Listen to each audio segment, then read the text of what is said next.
Kevin Gallagher of SAP NS2. It's great to see you. Thanks for joining me. Thank you. Glad to be here. How is the threat landscape changing, and how are you seeing FedRAMP changing in order to accommodate that?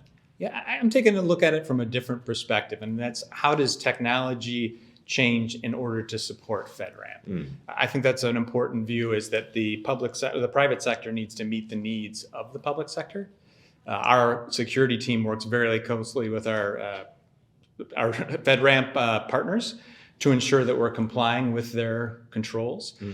So for me, it's not so much as how is FedRAMP needing to adjust, it's making sure that the technology. So as an example, we go through the entire PaaS and SaaS FedRAMP process, and we have a PATO to help our customers.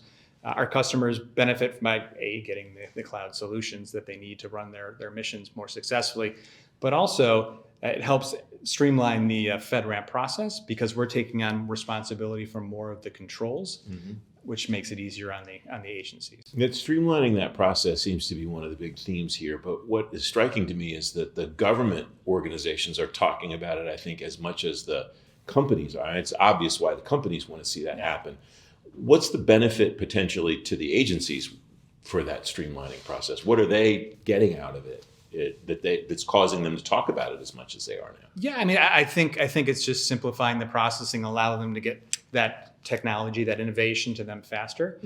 I think part of it is in discussions kind of in the sidebar with people, it's even communicating within an agency what the process looks like, right? Like it's a FedRAMP solution, you still have to get authorized for it, right? And I think part of it is education, and I think part of it is they just want to adapt the new capabilities in order to successfully do what they want to do. So they want to make it as streamlined as possible. Those sidebar conversations are as fascinating to me at an event like this as what's going on stage. What's kind of the theme of those conversations that you're having here? What do you take away from those kinds of talks? I think a lot of the conversations were around security by kind of default.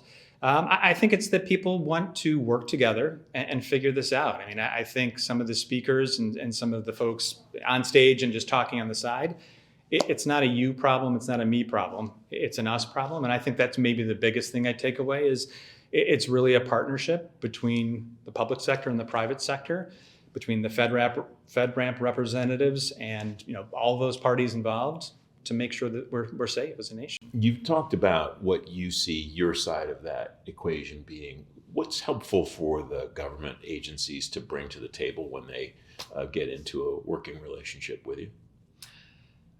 Interesting question. I think it's really a partnership, and I think bringing the attitude of, again, we're going to work together to ensure that you get the functionality, the capabilities, and the business benefits you need.